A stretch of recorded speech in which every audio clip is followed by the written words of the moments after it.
क्याप्सिटरमा आयो हो। यो फेज कहाँ आयो त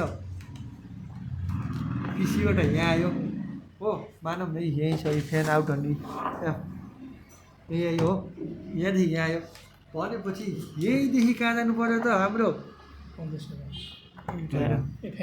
फ्यानको रनिङमा जान्छ है। अब स्टार्टिङ आएर कहाँ लाग्नु पऱ्यो त यता लाग्नु पऱ्यो। यहीँनिर जोडिदिनु भएन। स्टार्टिङ जहिले पनि एक सिङ्गल हुन्छ है। स्टार्टिङ जहिले पनि के हुन्छ सिङ्गल हुन्छ। डबल रनिङ र कमनमा लाग्ने है लाइन छिराउनु रनिङ होइन एमा एसीमा त्यस्तो हुँदैन है। त्यो पङ्खामा त्यस्तो हुन्छ क्या एकछिन छोड्नु है। पङ्खा चल्छ तपाईँलाई रनिङ कमन स्टार्टिङ भन्ने आउँछ छुट्याउन कसरी सबभन्दा भ्यालु दिएर के हुन्छ त्यसो त रनिङ हुन्छ नि। हजुर रनिङ हो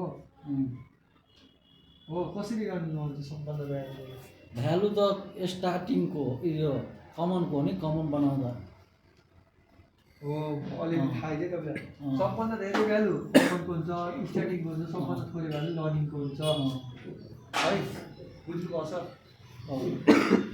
किन भन्दा यो भनेको के छ त चलिराख्नु हो चलिरहनु है। यो अनि के त एकचोटि पावर दिएर रोकिनु हो। यो अनि के छ त फेरि न्युट्रल अथवा फेज के छ त देखाउँदै गर्नु हो। अब चेक गर्दा यो तिनवटा तार छ मानौँ 1 2 3टा तार छ। अब यसको नाम दिन सकेँ मैले ए बी सी केही त नाम आकरण त गर्नु पऱ्यो नि। नत्र त मैले सक्दिनँ है। अब अन्त एबिसी मैले के प्रुभ गरेछु त ए बिसी हो कि एबिसी त नाप्दैछु मैले।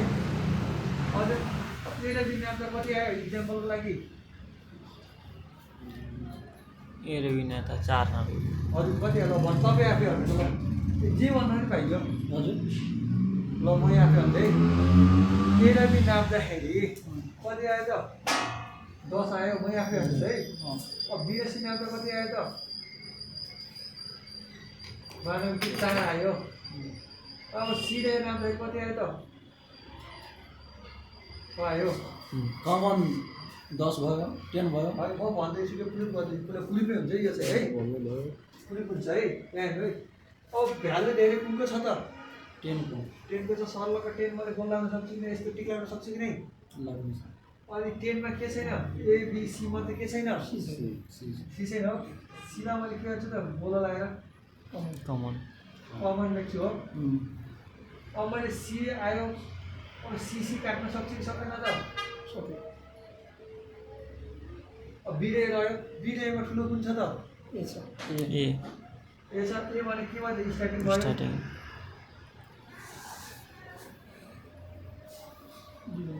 रनिङ भयो। मैले पुरै गरेको के थियो एबिसी थियो हो। अब हेर्दा सी यहाँ छ हो। अब यहाँ के छ बी छ यहाँ के छ यो चाहिँ इक्वल टु मैले के प्रुफ गर्थेँ ए बी सी हो। अब हेर्दा यो एनएनजीबाट मिलाएर लेख्न पाउँछु मैले। 1 पछि 2 आउँछ 2 पछि 3 आउँछ मान्छु हो। अब ए पछि के आउँछ A B C equal to A B C होइन। सिआएर चाहिँ यसरी प्रुफ हुन्छ। जहिले पनि प्रुफ हुन पऱ्यो नि त कुनै अर्थ बोलेपछि यस्तै लागु हुन्छ है। भोलि कसैले सोध्यो भने तपाईँलाई त थाहा छ प्र्याक्टिकलमा कसैलाई नै होइन यो प्रुफ हुन्छ तपाईँले प्रुफ गरिदिए भन्नु भने त यसरी प्रुफ गर्न सक्नुभयो नि त तपाईँले है। ल अब स्टार्ट गरौँ प्र्याक्टिकलतिर है।